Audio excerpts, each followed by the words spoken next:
So picture this, it's a random Sunday night in 1990 and you're flipping through the TV channels and you come across a movie that's got Paul Pfeiffer in it and DJ Tanner and Winnie Cooper and Urkel.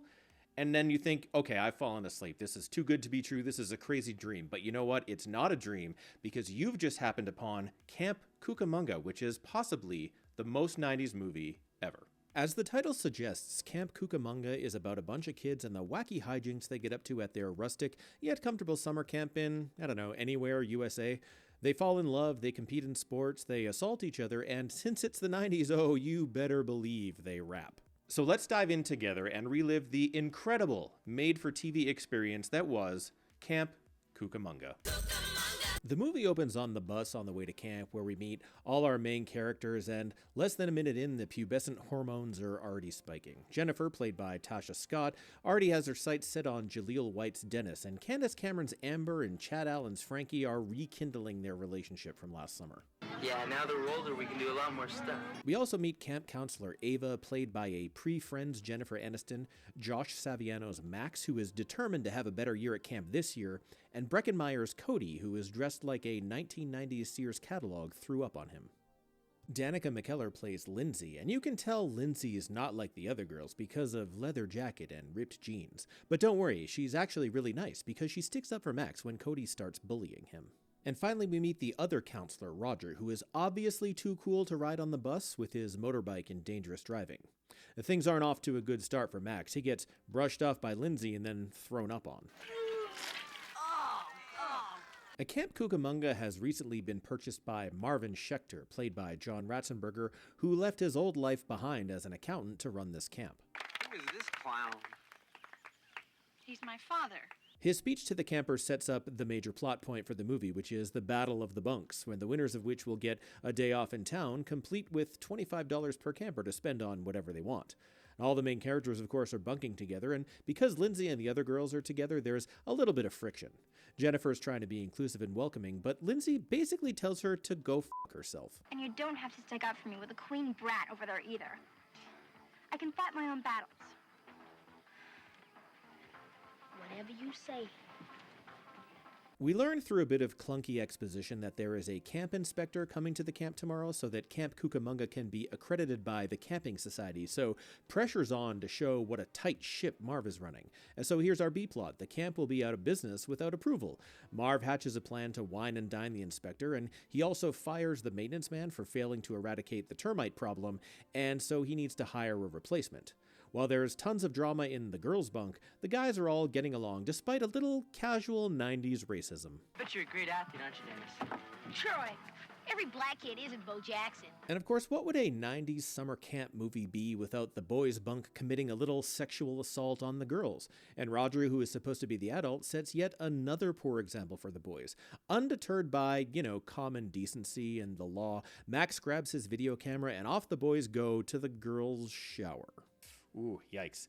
Many, many 90s movies have aged terribly. The boys get busted, and they are sent home immediately and charged with numerous SA-related crimes. Just kidding. They face zero consequences, and the incident is never brought up again. Later that night, Roger and Ava are keeping an eye on things, and each other, when they come upon Lindsay, who's sleeping outside, and for the second time, she slaps the hand that's reaching out to her. And in the very next scene, it's morning, so they just, left her outside all night? Max's efforts are once again thwarted by Cody, and he runs away, and Marv's wife shows him the steaks she's gotten to butter up the camp inspector. Now the boys hatch a plan to steal the steaks and invite the girls whom they recently assaulted to a romantic picnic dinner. Through a couple of non-plot essential scenes, we learn some things about the characters. We already know Roger was a horn dog, and that's reinforced when he abandons his campers in the woods to take a fellow counselor on a dirt bike ride that ends in disaster. Roger is immediately fired for endangering the campers and destroying camp property. Just kidding, he keeps his job and the incident is never mentioned again.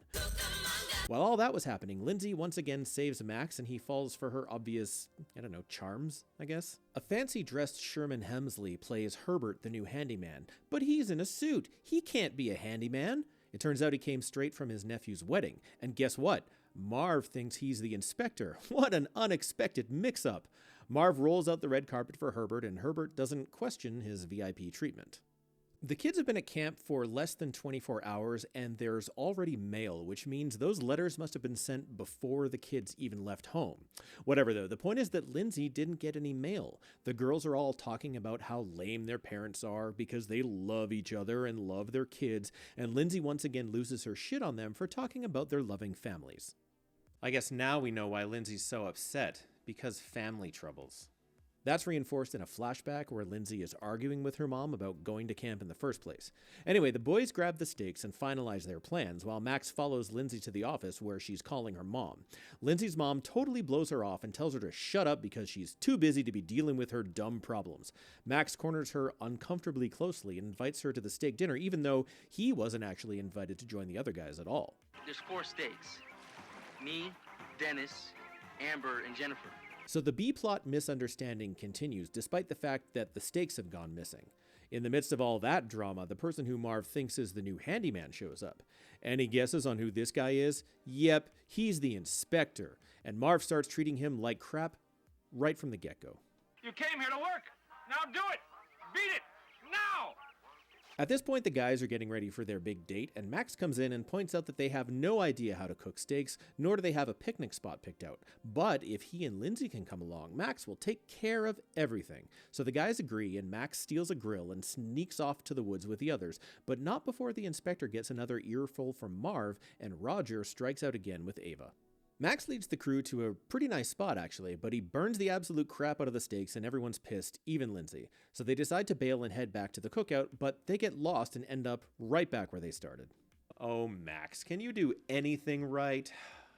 Resigned to being stuck outside all night, Lindsay kind of takes the lead and tells everyone to gather some firewood since it's going to get dark soon. Dennis puts the moves on, but Jennifer rejects him like she's Laura Winslow in the first season of Family Matters. Meanwhile, the rest of the campers have been listening to a long and pointless ghost story being told by Herbert. Roger is making eyes at Motorbike Girl despite being clearly with this other woman, and they sneak off like they're getting away with something, but they're literally just doing it in front of the entire camp. After many hours, the counselors finally realize there are 6 campers missing, and panic ensues. Roger was off hooking up with, what's her name? Right, Wendy, and Roger is immediately fired and escorted from the camp as he is a danger to both the campers and all the female staff. Just kidding, they let him keep his job and help look for the missing campers. Ava is tired of looking for the kids, I guess, so she's just sitting there slowly panning her flashlight back and forth. Marv is out there searching though, because he knows it's his ass on the line if these kids end up getting eaten by a bear. The kids are now eating the fish they caught earlier and are concerned that the fish smell will attract a bear, and they start hearing noises in the bushes. But don't worry, it's only Marv there to rescue them. Lucky for them, because Ava wasn't about to find them anytime soon. We've been pushing for hours. You got to sit a minute, okay? So instead of leading the cold and wet campers to their nice warm bunks, Marv decides to just let them sleep in the woods, and he joins them in sleeping outdoors. What the hell is that? And in case anyone's keeping track, Lindsay's been at camp for 2 nights already and has not slept indoors once. Morning comes and Dennis invites Jennifer to watch the sunrise, even though the sun has clearly already risen, but Max thwarts their plan by waking everybody else up. They head back and it's finally revealed that this guy is the inspector, and he's just seen the camp director emerge from the woods in his pajamas with a bunch of cold and wet children, so things are not looking good for that accreditation, and so he revokes it on the spot.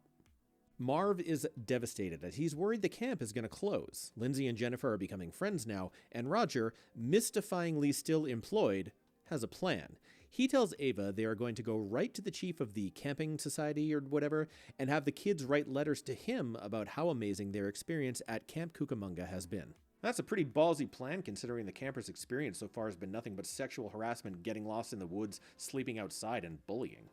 Unsurprisingly, the kids' letters suck, and so Lindsay suggests they make a rap video, despite her wearing only metal band t-shirts the whole movie so far, so I guess she's super into rap all of a sudden. And it wouldn't be a 90s kids movie without a rap song anyway, so it was kind of a necessary plot point. So now the 2 black kids are teaching the Jewish kid how to rap. Yeah, put more beat into it, okay? All right, more beat. All right.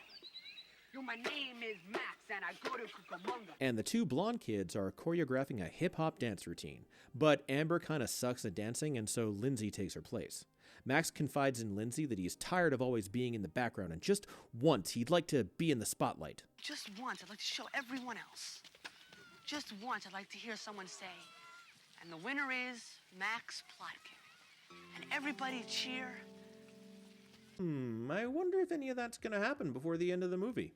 Max invites Lindsay to the big dance, of which this is the first time we're hearing, and she enthusiastically agrees. Okay, Max, I'll go with you.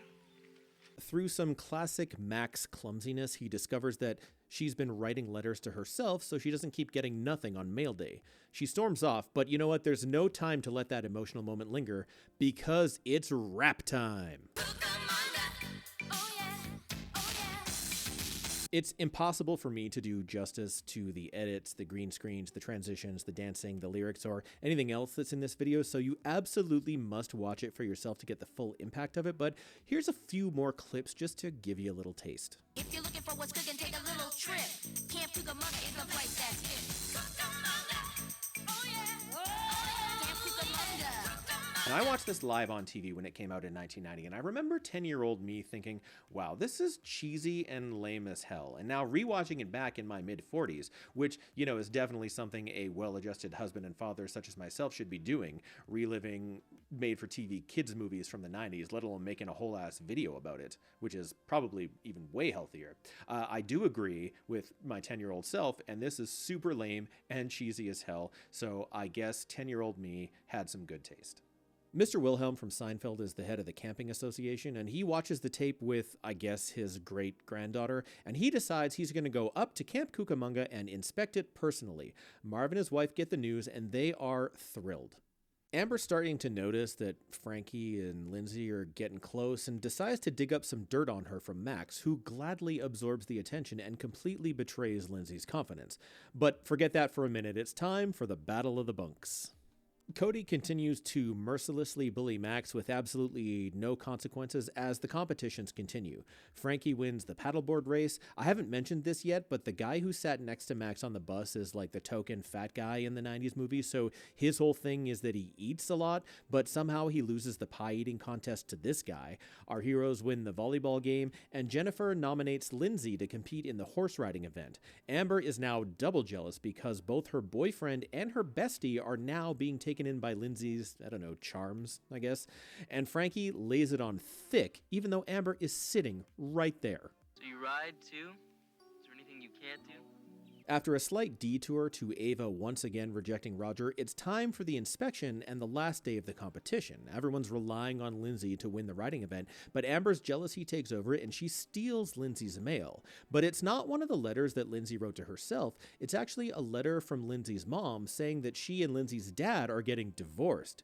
Amber reads this out loud to the whole bunk, and Lindsay is understandably upset. Max wishes Lindsay good luck in her writing event, but she confronts him about telling Amber about the letter she was writing to herself, and she basically tells him to get lost. Lindsay falls off her horse into a pile of shit and runs off. Max tries to apologize and finds her cabin completely empty. Despite the big softball game about to start, everyone takes off in search of Lindsay. And apparently the counselors just let the kids wander away from camp whenever the hell they want because no one goes with them or tries to stop them or anything. They just leave. I mean, Lindsay was able to take off without anyone noticing, so I guess 5 more campers disappearing isn't too big of a deal. So 6 kids are missing? And Roger is once again incredibly helpful when Troy delivers the news. Troy, shut up. Lindsay's mom shows up the same day the letter announcing her divorce does, but I guess she didn't want to tell Lindsay in person and thought a formal letter was a better idea. I'm starting to see why Lindsay is so mad about everything all the time. Her mom doesn't seem to care about her at all. So the teens take off unsupervised on powerful watercraft in search of Lindsay. Back at the ball field, it's Troy's time to shine. I feel like there might have been a little bit more character development for Troy in an earlier draft of the script because he gets his own verse in the rap song. Everybody knows that his name is Troy, and when it comes to winning trophies, he's your boy. But he's not really important to the movie at any other point. They find Lindsay waiting at the bus station, and they all encourage her to stay at camp. Even Amber really, really wants her to stay. And forget about the race. We care a lot more about getting you back than winning the Battle of the Bunks. Yeah. Yeah. I gotta get to Bakersfield by 6 o'clock. Are you on the bus off it? She's off it. Aren't you?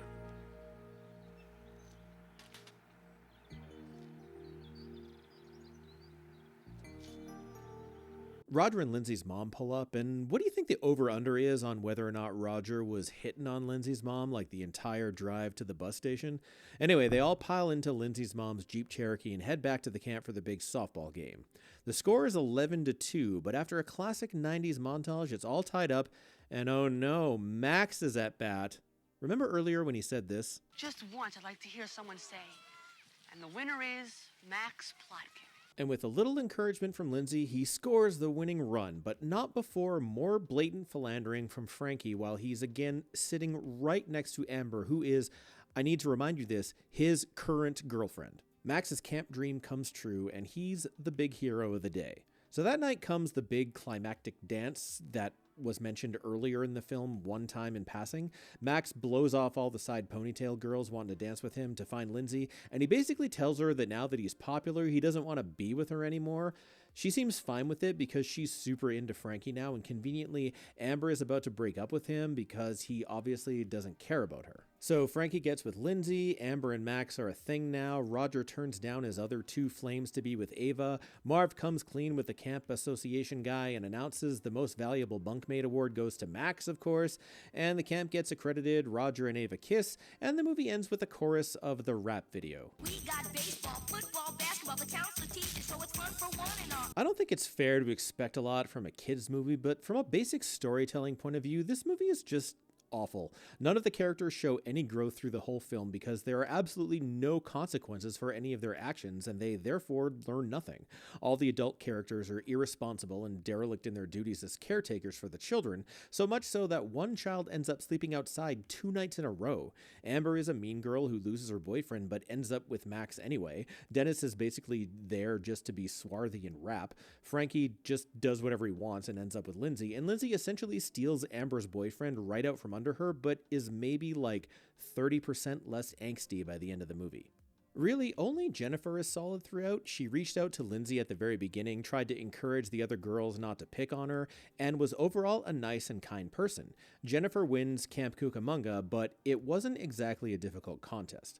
Look, you can't expect much from a movie that seemed like it was written with the express purpose of casting young actors from popular kid-friendly sitcoms, but what's the point of a story if none of the characters learn anything or take anything away from the journey? It's less of a story and more like just a bunch of stuff that happens, a rap video, and the end. It's easy to criticize now, but as a 10-year-old flipping through the channels one Sunday night in 1990, this movie was absolutely mind-blowing. Just that opening scene on the bus would have stopped any kid in their tracks. Like, oh, is that Urkel and Winnie Cooper and DJ Tanner and Paul Pfeiffer all in the same movie? Oh, hell yeah, I gotta watch this. Camp Cucamonga is one of those movies that's absolutely amazing for what it is, but if you dig any deeper at all, let alone watch it 3 times in a row, write a script about it, make and post a video about it, it's actually not a very good movie. But it wasn't meant to be a good movie, and I don't think it has to be a good movie. Sometimes you just can take things at face value in order to get something out of it, and a made-for-TV movie from 1990 starring some of our favorite child actors is most definitely one of those things. The movie's not available on any streaming services that I know of, and the DVD's been out of print for like 20 years, but fortunately someone has uploaded the entire movie to YouTube, and I'll link it down in the description below. Well, thank you so much for checking out the video today. Don't forget to get subscribed, and I will see you in the next one. Bye.